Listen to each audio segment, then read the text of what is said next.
I will say that I am an incredibly well-trained manager. So that has never been an issue of mine because I know and understand the importance of delegation.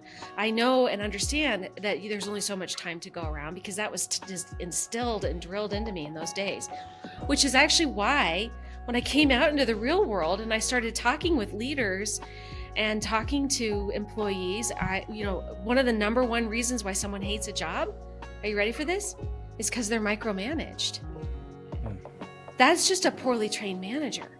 So if you are micromanaging, or the other style of management that's people hate working for, and it's the most common, second most common, is a manager that is hands-off, super hands-off. So sits in the corner and doesn't really provide any direction. And so everybody's just winging it, right? And so that doesn't feel good either. And so that's just a poorly trained manager to not understand that you have to adapt your management style. There's a time and a place for micromanaging, but it's a really small period of time. And it's usually at the very beginning of somebody learning something new or starting a new job. That's the only time you micromanage. The only time you're hands off is after you know you've got a highly capable employee who has got the confidence and the ability to do the job.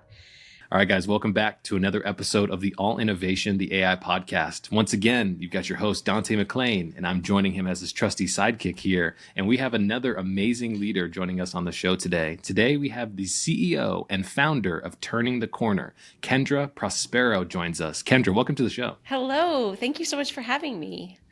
This is going to be a blast. Go ahead, Dante. Let's get after it, man. I'm so excited. I was just going to jump right in. Kendra, as we're kind of taking off here, my question for you as we open up, what's one thing that you hope that the audience takes away from our conversation or discussion today? I think the number one thing will be that I want to make sure people understand that people are no longer going to tolerate working for companies that don't treat them well. That we as leaders have to get a little bit ahead of the curve right now because most people are behind the curve. And I predict that 2025 is going to be even a bigger year for the Great Resignation than what we saw in 2021 and 2022. And so there's going to be more movement of people than ever this year, I think. And if that's the case, do you want to be a company that people are flocking to or flocking from? Ooh. Here's my question. So, over the last 5 years, we're recording this at the beginning of February 2025, we've seen a dramatic transformation in the way in which people even approach work, right? Part of the pandemic, which I think really caused the Great Resignation, and maybe the one that's upcoming that you're kind of forecasting, is the difference between our professional lives and our personal lives have become incredibly blurry. Right? We kind of live in the same universe as the entire human experience. Do you feel like the modern day employee or the person in general expects to be respected, heard, validated, seen in their personal lives? So why shouldn't they expect those things in their professional life as well? Oh, yeah, absolutely. I mean, the blend is completely there now. I mean, people have, and I call this the people revolution because it has seemed like to me something that happened so slowly or gradually and then suddenly, like most revolutions do occur, right? And so what I think has happened is that baby boomers work was like the thing you had to do that you weren't supposed to love. And so when people would be like, oh, you should love your job, they're like, this work's supposed to suck, right? And so then they would just go back to work. And then my generation, Generation X, came into the workforce, and I was like, does work have to suck? But I was managed by baby boomers, and so they were like, work should suck, and I just went back to work. But then the millennials, this huge population of people, started hitting the workforce, and now are in management roles, and they're like, no, work shouldn't suck. We're going to make it better. And they're working super hard to make it better and embracing these concepts, adapting through things like COVID. And now we have the Zoomers, or Gen Z, coming into the workforce, and they're like, oh no, work won't suck. And they are demanding it. And the millennials are like, yeah, work won't suck. Let's do it. And the Gen X is like, yeah, work won't suck. Let's do it. And so it's this turned into this gradual and now sudden wave that I think happened through COVID. But I've been seeing this come for many, many years now, because I've been in business for 14 years and been listening to how people talk about their jobs, what they want out of their job. for so long. I've been kind of seeing this trend happen for a long time. And so, and I'm glad it's time that we blend life and work. Why is it separate when we're, I mean, the best hours of our day are spent at work and the best years of our lives are at work? Like, shouldn't we like it? Really? Yeah. So that's kind of my view of the whole thing. I'd love to double click on the maybe where this spawned from. You said you've been seeing this for 14 years, but so many leaders that we speak with really believe that a lot of this stemmed from COVID. For the first time, leaders were pushed to be front and center, and you saw them at home with their cat crawling in the background, or their dog barking, or their 3-year-old daughter running up to them. And so it really humanized this experience, and it kind of pushed people to ask for change within the working environment. I'm curious what your thoughts are on the evolution of this desire. Well, I think it has come from a variety of things, and I would maybe even tie it back to having more parents in the workforce who are aware of the power of the desire to want to be more involved with their kids' life. And that if you want to be showing up for a kid's concert or picking them up from the bus stop or whatever is required, you need some flexibility. And the only way you're going to get that flexibility is if you have some agency in what you're doing with your day. And so I think it's partially has maybe started a little bit from that trend. I know for me, flexibility was so critical because of having a family. And, when I've got 2 kids that are now older, 16 and 11 now. But when I started my business, they were young and I needed a lot of flexibility and a lot of agency. And so I have always run my business with a ton of that. Way, way, way before COVID was a thing, right? I was giving people opportunities to set their own hours, work when they wanted and work where they wanted from day one, which was very innovative in those days. So when COVID hit, it was like no big deal for us at all. And so we were completely prepared for it. And so I think though parenting was one of those driving forces. And then from that, again, it's a sudden or gradual then sudden thing. Then more and more people catch on to it. Well, I have this other thing I want to do during the day, climbing, or I want to go on a run, or I want to pursue this hobby or whatever it might be that again makes people go, well, if a parent can do it, then why can't I do it? And so we started to see more of that blending. But I mean, that's a little bit of a guess, Dante, because I haven't really thought about where it all came from, but I can tell you where it came from for me in terms of needing that. Well, Kendra, what do you say to the people who naturally, if I hear you talking from the outside, I'm like, well, obviously Kendra's never experienced what it's like to work in a big organization, right? It sounds like you've been detached for so long. So why don't you give everybody kind of like your origin story about where you were and why you kind of started turning the corner? Oh yeah, that's good. That's an important point. So I grew up in a small business environment. My dad's an entrepreneur. Was always running, big manufacturing organizations that he started. And so I grew up seeing all that from a distance. But I ended up getting a software engineering degree, which I now use for AV needs. And I went to go work for IBM. And so I was a software engineer for Big Blue, one of the biggest companies in the world at that time. And I very much experienced the corporate life. And so I worked there for 14 years. And so I worked from there and Hewlett Packard as well. So from like 96 until whatever, And so for a long time, I worked in that corporate environment and saw the rigidity of that, the rigidity and bureaucracy around scheduling and work being, pretty much having no agency at all in the work you do and where you do it and when you do it. And so when I opened up my business, it was this opportunity to now say, okay, what's the other side of the pendulum then? If, swinging it the other way to having a ton of flexibility, and can I make that work? With the idea also in the back of my mind the whole time of what my dad went through as a small business owner and what I witnessed as a small business owner growing up. And so I kind of had this, this 3-level prism in a way that I was looking through to say, how can I make this actually work for small businesses in a real way so that people are still seeing the results, getting the profitability, experiencing the ease that you want to have when you have a team you can rely on, and then also getting the results for the customers. And so that was always the kind of the guardrails that I've been living by, and I've made it work. So I figure if I can make it work, I can teach it to other companies.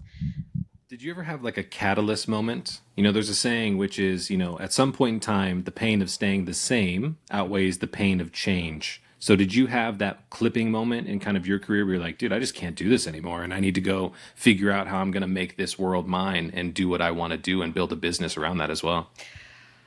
Yeah, I did. I mean, for me, you guys have known me for 12 minutes, or, your audience. I mean, seriously, a software engineer, can you picture it? No, I cannot, honestly.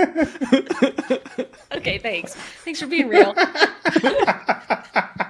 I just mean the lady who we met, right, is all talking about how these are people. We need to emphasize people, the experience. We need to talk about joy. We need to talk about integration of our lives. And that just doesn't seem like somebody who's going to be ripping code, you know what I mean, to get things done at the big blue machine. Right. No, it's so true. So what I learned and what my catalyst moment was I had a skill, and I was actually really good at it. I have a great technical mind. I can't sit 8 hours a day coding. And that's not my natural wiring, but I did it because I had it as a skill. The thing that a lot of leaders need to understand is that having a skill is not enough. What you want is a strength. And a strength is the combination of your personality and your skill. And so for me, my aha moment was when I got asked by one of my managers at IBM to put together a leadership development program. And it's a long story on why they asked me to do it. But I got to sit down with this huge budget and build an entire management training program. And I found my calling. That's what I'm meant to do in this world. And I got a taste of what it was like to love a job. And when I finally got that taste of what it was like to love a job, I was not going to go back ever again. And so, because when you hate a job, you're not great with customers, you're not fun to manage, you're not a great teammate, you're not on the lookout for innovative solutions, you're not at all thinking about ways to cut costs or bring in more revenue. That's what we want as business owners, or all those things. And so I was, when you don't love your job, you're just not going to do all that. And when you finally do really love your job, I suspect you guys love your jobs, you come across this way completely. And so, it makes everything better. And so I wanted that for myself, and I wanted all the people I knew that hated their job to turn the corner and be who they really were, embrace what their strengths really are, and find work that they love. And that was really the catalyst moment and the reason for opening up this business. Keenan famously says that you traded your 9-to-5 for 24/7, 365. So you made the leap.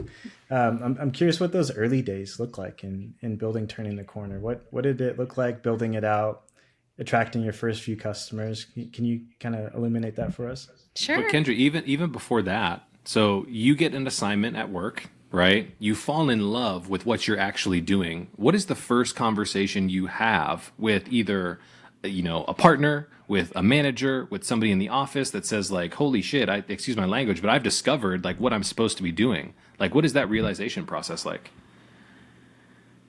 I mean, it was kind of heartbreaking in a way, because during this period of time, my division that I worked for at IBM got bought. And so we suddenly went through this major acquisition, and the job that I had was now done by 80 people in the new company.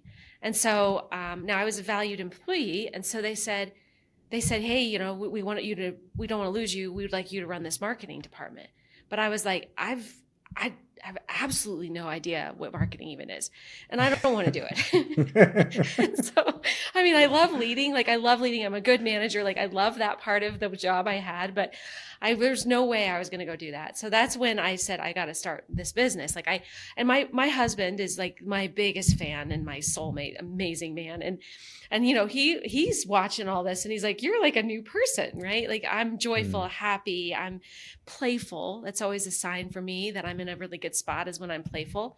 And so he starts seeing all this, and he's like, yeah, you got to just go do this. And so, I luckily was faced with then a layoff. So what I do with the layoff, I just dumped all that money into my business. And so the early days of my business were I mean, working at IBM was a global job. So I traveled all over the US and then a lot of travel in Europe. And so when I opened up my business, like I used to joke that I just sleep in my community. Like I had no community at all. But now I'm suddenly running a local business. And so I got to get organized. So I just started networking like crazy. And with the outcome of wanting to know that whatever I was saying was leading to more conversations. And so for the first few weeks, I literally went to like BNI groups and I just shopped every networking group I could find and I tested out my message. So the first couple times I probably had some long-winded answer that nobody could connect with because nobody talked to me afterwards. So I was like, fail, that didn't work, right? And so I just kept refining the message to the point where those days I'd say, I help make sure everybody loves their job. And then people would be like, ooh, are you a recruiter? And I'm like, yeah. Or they'd say, ooh, do you help with resumes? And I'm like, yeah. Because, in the early days, you say yes to everything. So I ended up hitting six figures within like the first 6 or 7 months of being in business, which was awesome. Whoa. First of all, huge congratulations. Yeah, Oh my it's goodness. great. Wow. Yeah. And so, and then I was able to start adding to the team because I never wanted to be, I'm not a solopreneur. Like I know what, especially going through the journey with IBM, like I know what I'm good at. I know what I'm not good at. And I want to make sure I'm doing what I'm good at most of the time. And so I knew I needed to have people around me to help me with the things I'm not good at, which imagine this, what I'm not good at is details. No wonder I hated being a software engineer. Yeah, there you go. Oh, I remember writing all this code and then I go to compile it and it would like fail on like the third line of code. And I was like, oh, no. It was so bad. But yeah, so I need people around me that are great with details, great with systems and processes, and can take an idea I have and actually, land the plane with me. And so yeah, that was the goal with some of my initial hires. And those initial hires are so important because so many entrepreneurs go through the process where we start our thing, right? And we think that we are the only person who can execute on what it is that we do. And so we feel like we need to own all of it, right? I recently read a book called Buy Your Time Back by an author named Dan Martell, who's really big in the SaaS space. Mm-hmm. And he talks about leverage as you become a better leader. He's like, you have to find out how to find leverage in your organization. So part of that process is relinquishing control and finding someone who can do the task that you think you could do 100 at 80%. Mm-hmm. Because if they do an 80% job, they have all their focus on it. That frees up 20% of your capacity. And that 80 plus 20 is 100% fucking awesome. Mm-hmm. And so being able to relinquish trust is something a lot of leaders, especially early founders, kind of struggle with. So how did you kind of understand early that you're going to have to push out to the team so they can do the things that you don't want to do or aren't the best at? Because a lot of people struggle with that. Well, I have to say that probably the best thing I got a lot out of my job at IBM, but one of the things that I got a lot of was a ton of training. And so, I mean, IBM was so serious about how they built their management and executive teams.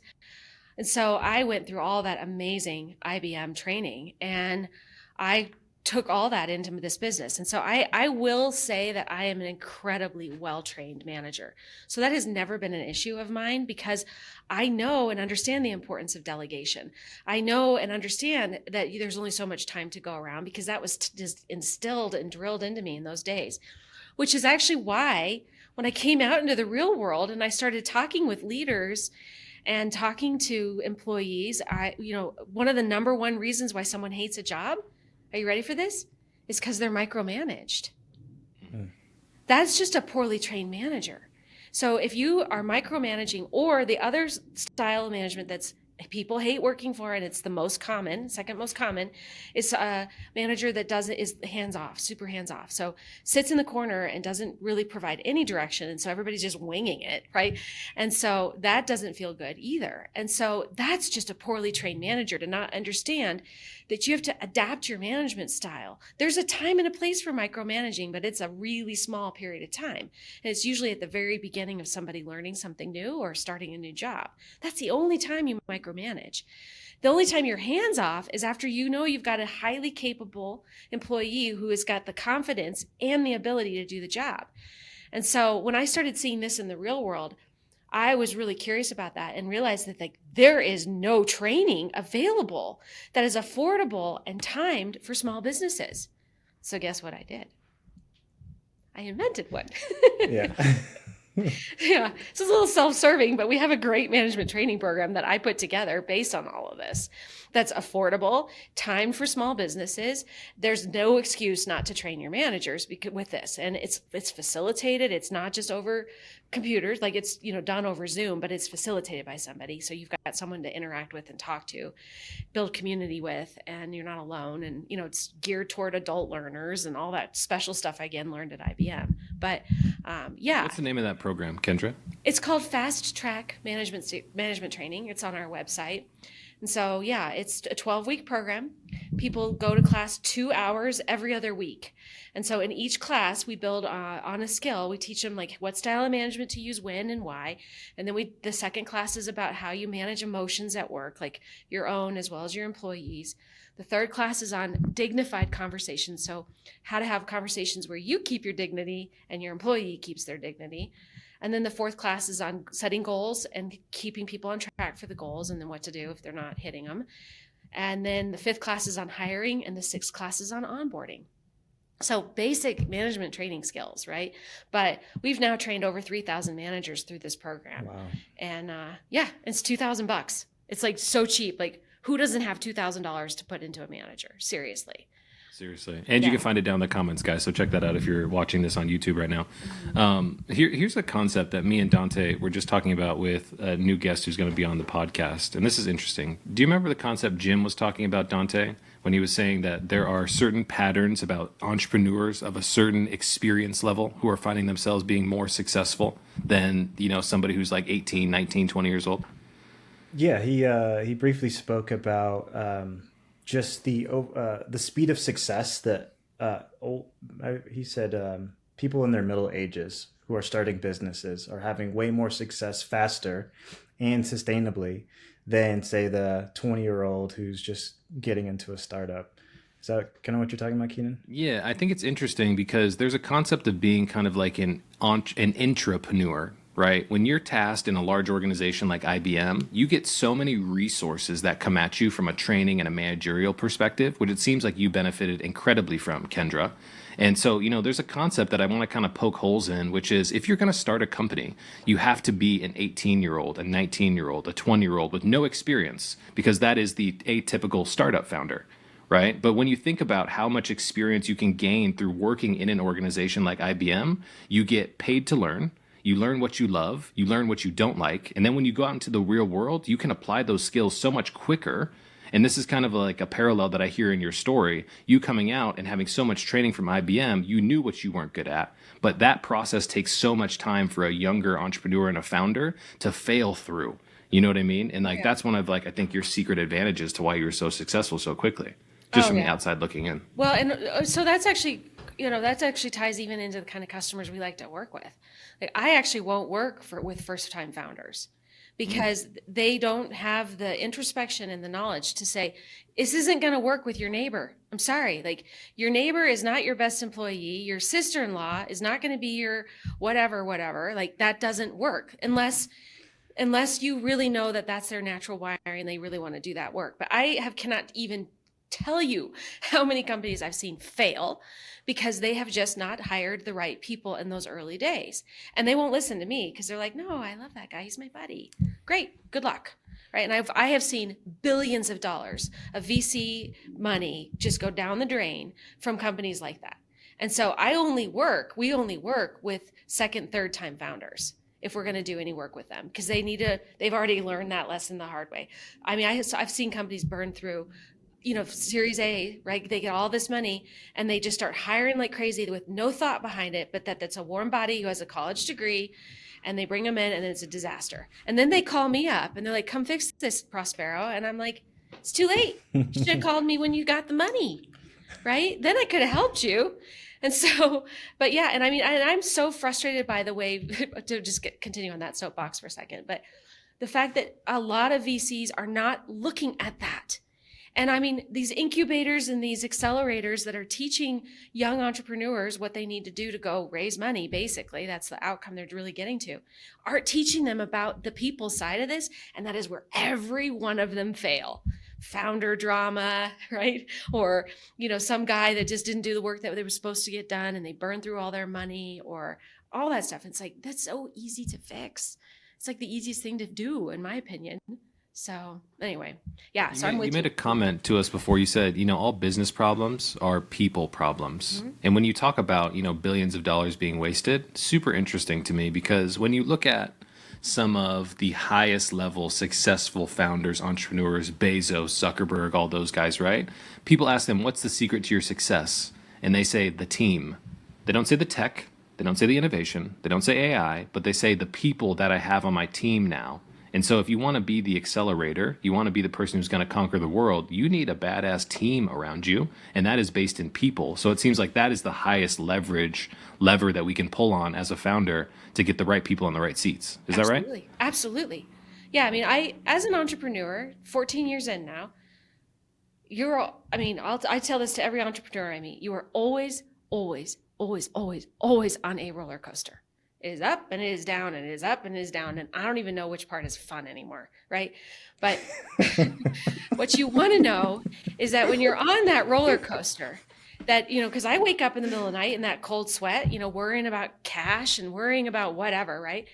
But I go back to sleep because I know I have the team that's going to help me weather whatever it is that I'm about to deal with, whether it's growth or decline, right? Like, I've got the team that's going to help me think through it. That's what I want for every leader and every entrepreneur. And that is the only way we're going to do it. But there's no thought put into the process of bringing those people on.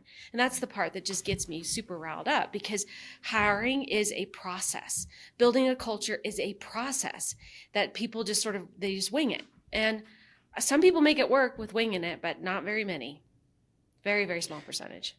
Finding the right people is such a critical aspect of building a successful organization, as we spoke about. One of the things we talked about in our previous conversation is some of the new emerging technology that's kind of hindering that process, in particular AI. Can you talk a little bit about your thoughts on artificial intelligence and how it's impacting hiring today? It is fucking it all up. That's what I'll say. Yeah. Yeah, in preparation for today, I was keeping my eyes on a couple just things on LinkedIn, like just put some job board or job announcements out there because I wanted to be able to say this thoughtfully to you.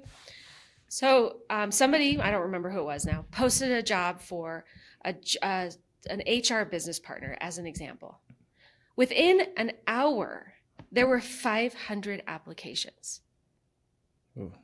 Who is going to go through all those resumes? Nobody, right? That's too many.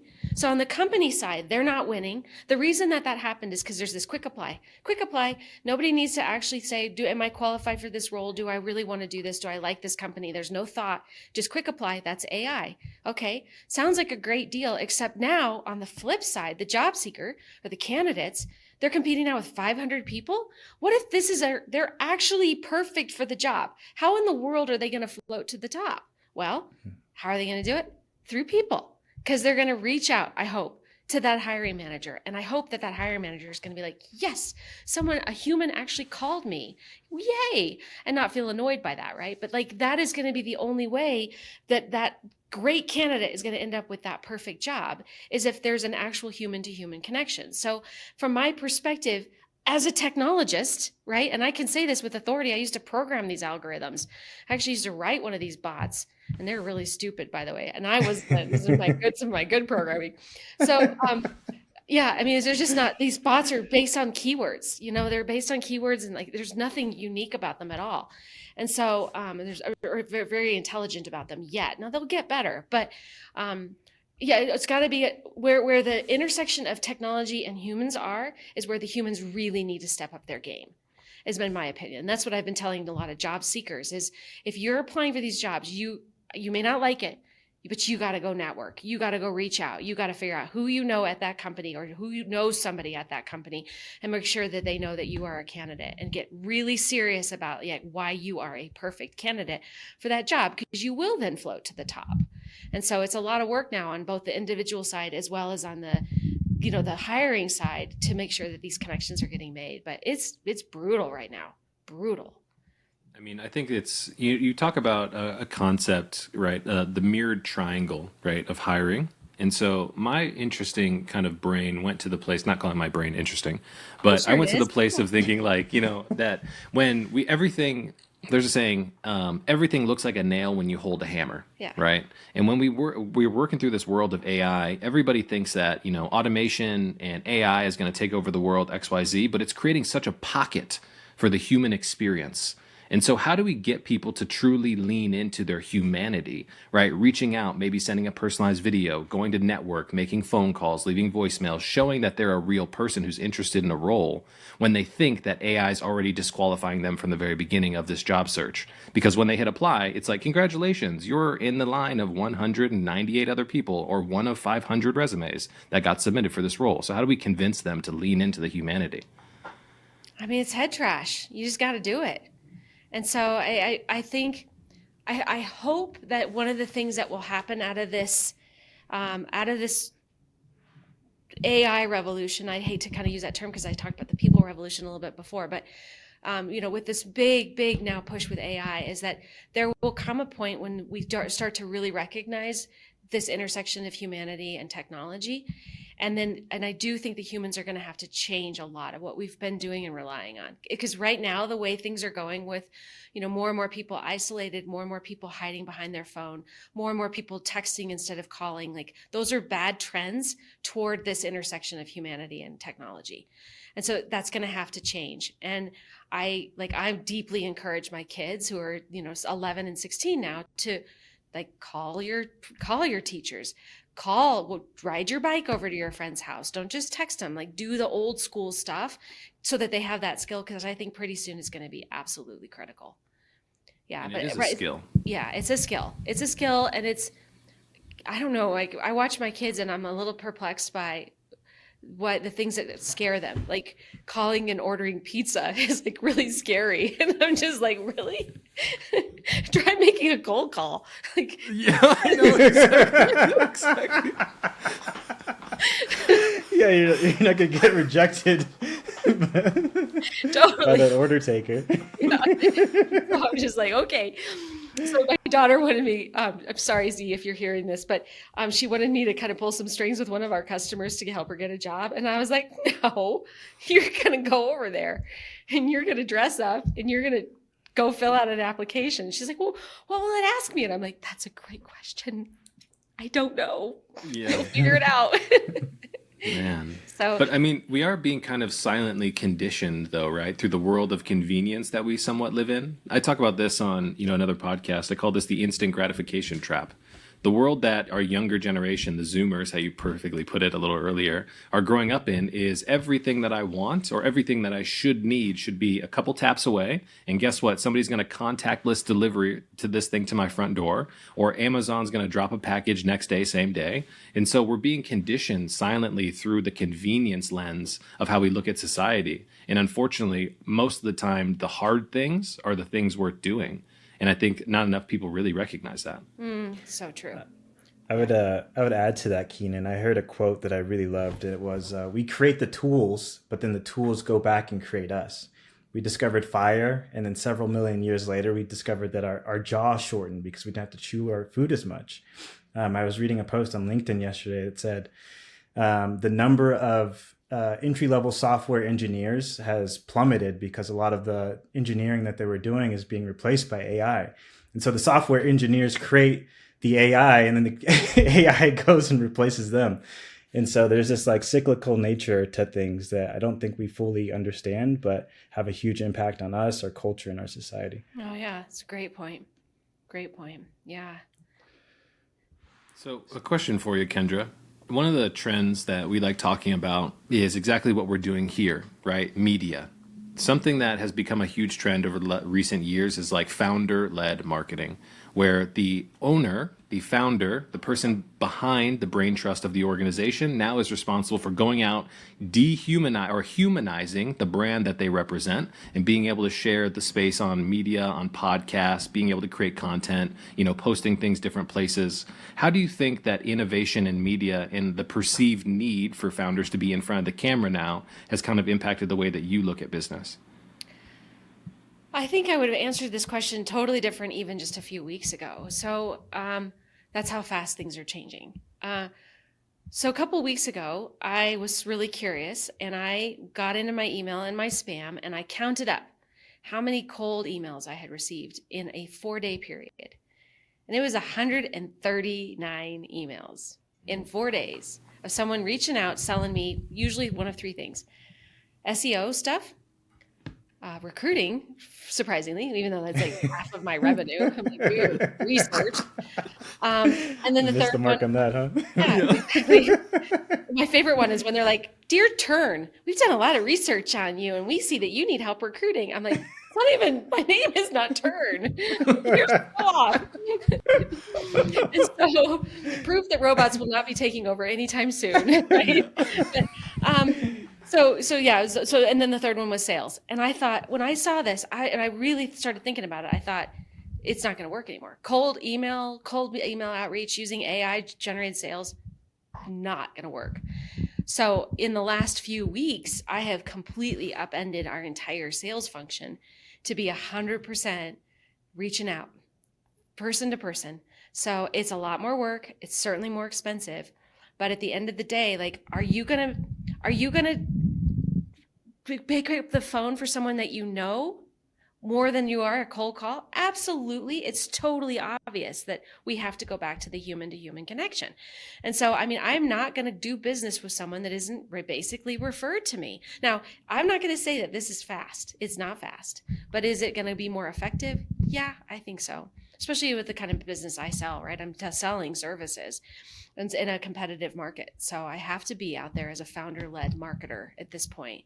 And teaching my sales team too, like, to show up with that same values. So, I don't want to discount that it can't be done by somebody else too, but this is where it's really important that you're hiring a team, back to the hiring process, that aligns deeply with who you are, your expectations, how you want them to show up in the world.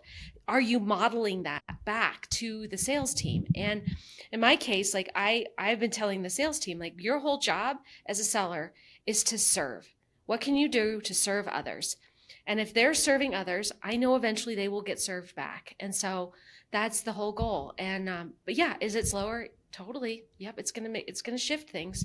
But I'm totally patient with that. I'm okay with it.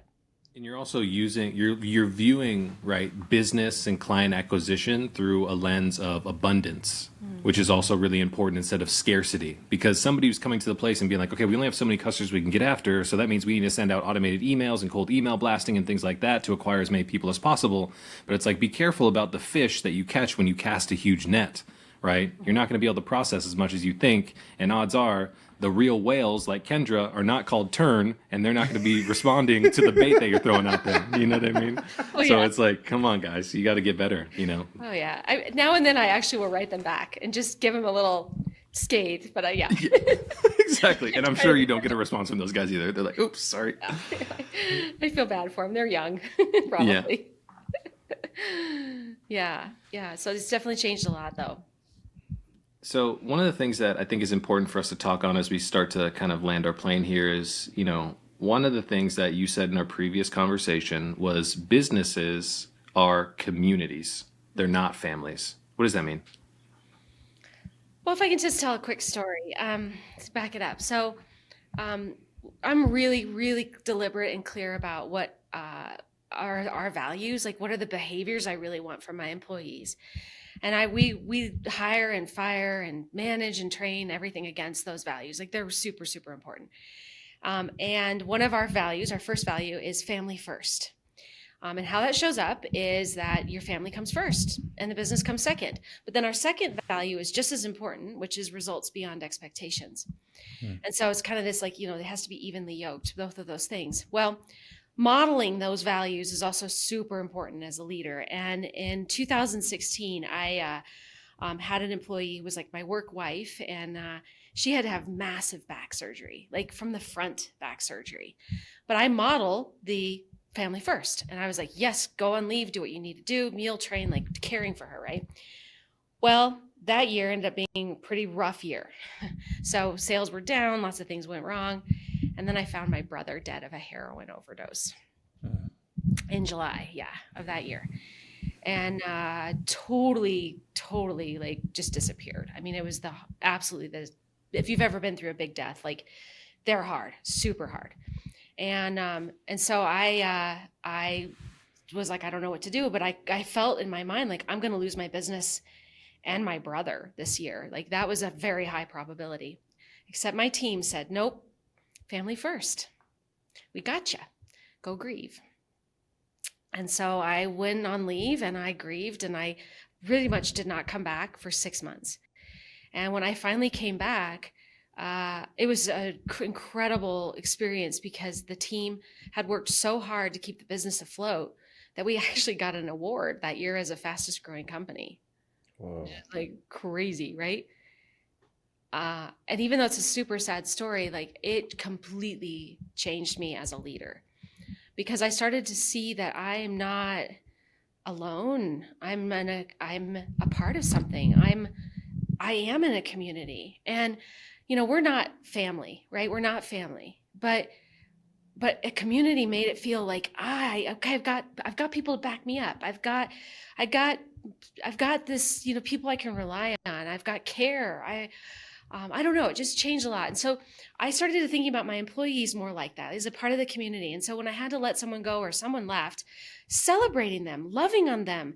Yes, good luck for you. Like, even if we're not a fit, I want to still be in your community. And so and how this showed up more recently was in 22, like late 22. We had these awful fires in our neighborhood, kind of similar to what just happened in LA. An entire neighborhood just in the middle of Denver got wiped out, basically. And one of my former employees was one of those people. And I called her up and I said, what do you need? And she's like, I need cash and I need a house.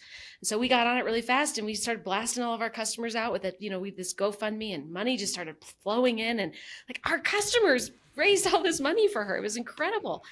And then we found her a home. Like, I mean, it was through our customers. Like, it was just like, that's what community is about. And it just makes the ease of running a business so much easier when you think about, like, your customers are in your community, your employees and former employees are in community, your vendors you pick or not or don't pick, right? How are they in your community? And I don't know, it just makes it feel a lot better in that way to me. And so that's how I run things now, is as a community. Well, I think it's so refreshing just to hear the unique perspectives, and thank you so much for, feeling comfortable enough to share your story of your brother, because it is a part of you. And, my heart goes out to you for having to go through that experience. And I'm just so glad that you built a community around you that could allow for you to take the time that you needed to come back as the best version of yourself, and even being able to join us here today. So, Kendra, we have a tradition on the podcast where our previous guest wants to ask you a blind question. Oh, great. Okay. Their question is, what is the most impactful lesson that a leader or a mentor has taught you along your journey? And what is it? It would be my good friend, Sarah Van Rensburg, who taught me to serve. And so, because she served me. And so the back end of that story with my brother dying was that when I did come back to the business, like, sales were really bad because I had been out for so long. And so I started having to just hustle like crazy. And at the time I was on this board that I paid to be on, actually, and I had to resign from it. And my friend Sarah, who was running this board, said, well, what do you need? And I said, cash? Like, I don't know what you mean. And she said, well, what are you doing on Tuesday, or whatever it was? And so on Tuesday, she showed up in my office with 7 other CEOs that I did not know, were total strangers to me, but in my community, and said, how can we serve you? And I said, I need leads. And they started throwing leads at me. And within the next year, we were back in business. So, I now just serve. Whatever I can do to help other people, I will help. And I know it will come back around at some point. So that would be what my advice would be. It's an amazing place for us to put a final bow, if you will, on this episode. Kendra, thank you so much for joining us. That's the podcast. We appreciate you. Thank you.